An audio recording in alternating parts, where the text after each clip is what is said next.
Lobo Neves fez Virgília jurar que não contaria a ninguém sobre tal idiotice. Contou-lhe que o decreto trazia a data 13 e que esse número significava para ele uma recordação fúnebre. O pai morreu no dia 13, 13 dias depois de um jantar que havia 13 pessoas. A casa em que morrera a mãe tinha o número 13. Quem escapa a um perigo ama a vida com outra intensidade. Assim, a presidência não fez mais do que avivar a afeição primitiva. Foi a droga que tornamos mais prezado o nosso amor. Se houvesse separação, a tristeza de um e de outro seria incomparável sofrimento.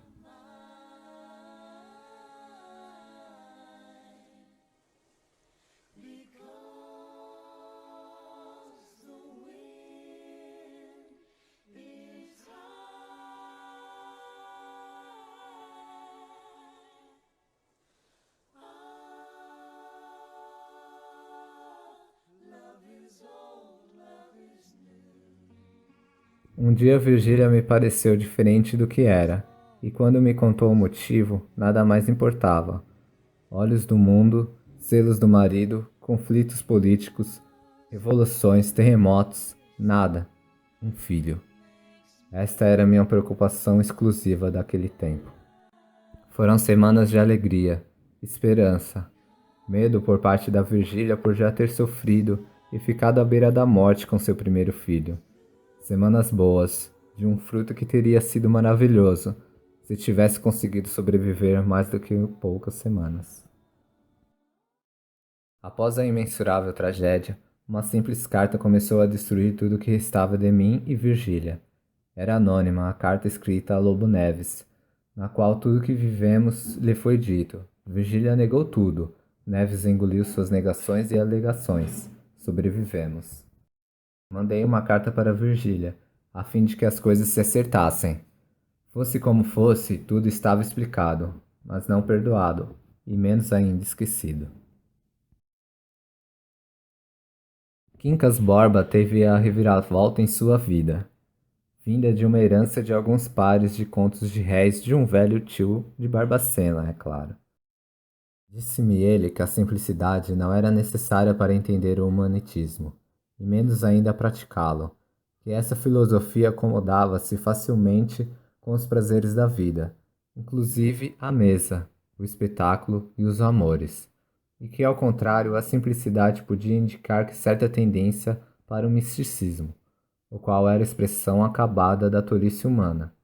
Venha para o humanitismo, disse-me Quincas Borba. Uma semana depois, Lobo Neves foi nomeado presidente de província. Agarrei-me à esperança da recusa. Trouxe, porém, a data de 31, e esta simples transposição de algarismo eliminou deles a substância diabólica. Não a vi partir, mas à hora marcada senti alguma coisa que não era dor nem prazer. Uma coisa mista, alívio e saudade, tudo misturado, em iguais doses. Não se irrite com essa confissão. Eu bem sei que, para preservar sua fantasia, devia padecer um grande desespero, derramar algumas lágrimas e não almoçar. Seria romanesco, mas não seria biográfico. A realidade pura é que eu almocei, como nos demais dias. Era-me preciso enterrar magnificamente os meus amores, e eu ficava ali à ponta da mesa, com os meus 40 e tantos anos, tão vadios e tão vazios. A partida de Virgília deu-me um ar de viuvez. Nos primeiros dias, meti-me em casa, a fisgar moscas. Meu tio Cônego morreu nesse intervalo, assim como 2 primos. Não me dei por abalado, morriam uns, nasciam outros, e eu continuava as moscas. Minha irmã Sabina, há anos insistia em minha união com Inhaloló. O desejo de minha irmã, os olhos da moça, muitos impulsos me levaram ao matrimônio.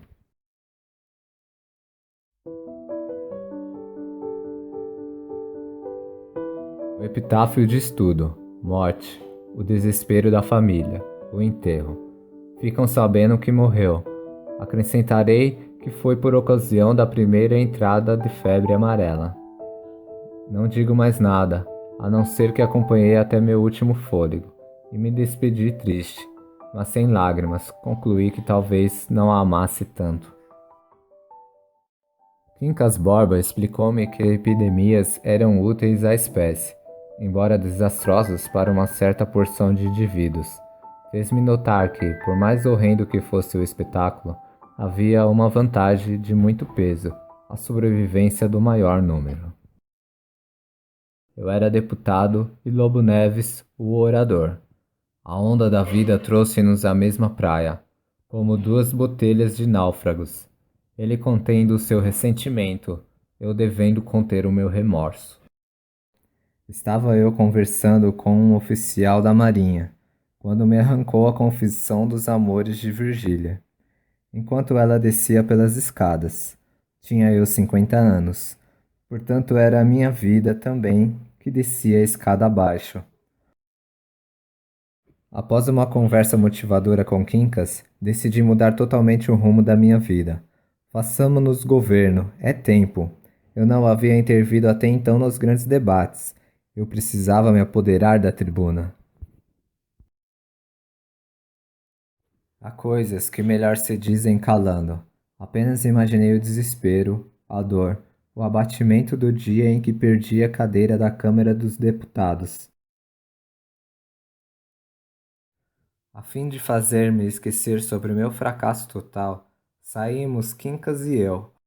Quincas foi enfiar-se nos livros e eu abri uma carta deixada em minha mesa. Meu bom amigo, Dona Plácida está muito mal. Peço-lhe favor de fazer alguma coisa por ela. Mora no beco das escadinhas. Veja se alcança mantê-la na misericórdia. Sua amiga sincera, V. Sentia-me aborrecido, incomodado, com o pedido de Virgília. Tinha dado a Dona Plácida 5 contos de réis, e agora roca para a misericórdia. Dona Plácida teve uma vida miserável.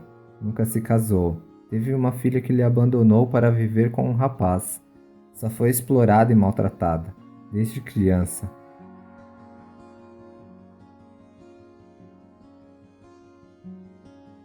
Somewhere, baby, it's part of me, apart from me.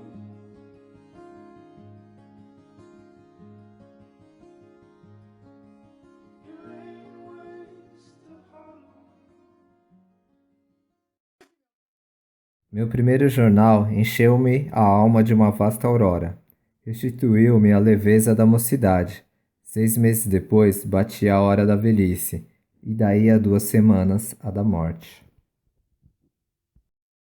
O homem executa, à roda do grande mistério, um movimento duplo de rotação e translação. Tem os seus dias, desiguais como os de Júpiter, e deles compõe o seu ano, mais ou menos longo.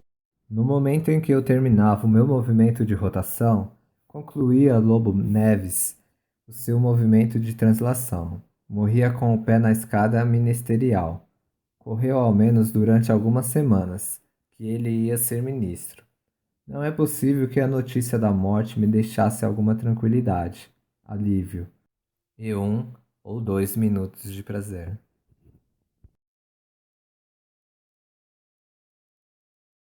Filiei-me a uma certa ordem terceira, por uns 3 ou 4 anos. Exerci ali alguns cargos. Foi essa a fase mais brilhante da minha vida.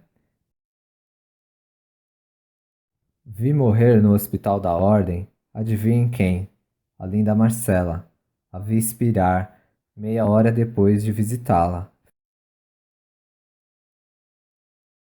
Meu bom e velho amigo Quincas Borba desenvolveu um tipo de demência, que após passar 4 meses em Minas Gerais, tentando aprimorar sua filosofia humanitista, piorou significativamente. Recitava-me longos capítulos do livro, e antífonas, e litanias espirituais. Morreu pouco tempo depois, em minha casa, jurando e repetindo sempre que a dor era uma ilusão. Entre a morte de Quincas Borba e a minha, aconteceram os sucessos narrados na primeira parte dessas memórias. O principal deles foi a invenção do emplasto Brás Cubas, que morreu comigo. Divino emplasto, tu me darias o primeiro lugar entre os homens, acima da ciência e da riqueza. O acaso determinou o contrário, e aí vos ficais eternamente hipocondríacos. Neste último capítulo, cercado de negativas, não obtive o emplasto, a celebridade. Não fui ministro e não tive um casamento. Mas a pior entre todas essas faltas foi de não ter comprado um pão com o suor do meu rosto. Não padeci a morte da Dona Plácida, nem a semidemência de Quincas Borba. Muitos imaginaram que saí de kit com a vida, imaginaram mal. Porque achei-me com pouco saldo. Neste último capítulo, cercado de negativas, não tive filhos. Não tive nada para transmitir meu legado.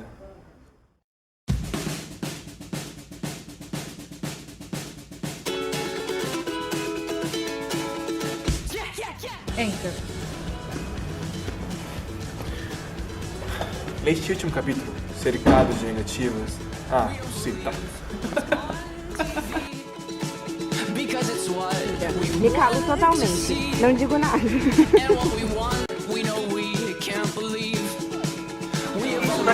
É verdade, você tá me traindo assim. Eita! Fica abraço! Não é sorrir.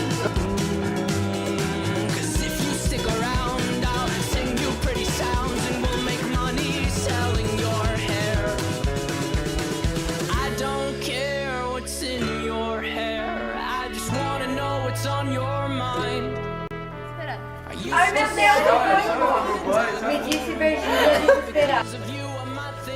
E foi assim que meu pai morreu. Já! Meu pai me disse com suas palavras que não sairia dali sem uma resposta definitiva. Não dá. Mas tem que parecer uma risada. 2, 1, foi. Meu pai disse com suas palavras que não sairia dali sem uma resposta definitiva. Fala. Conversa com seu pai. Mano, não dá.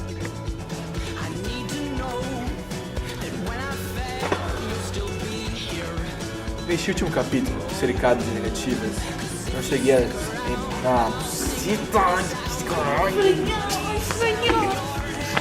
A gente tem que ficar fazendo pressão, né? A gente saiu pra vocês. Nossa, tá bonito. Mano, que descravo. Coisa horrorosa. Não, fez do meu bebê. Pode falar o que quiser. Meu Deus, esse bebê é feio. Eu acho essa boneca muito feia. Ela custa muito.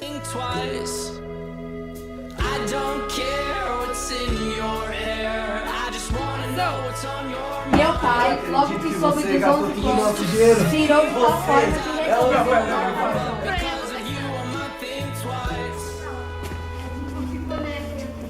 Eu vou bater. Ah, não!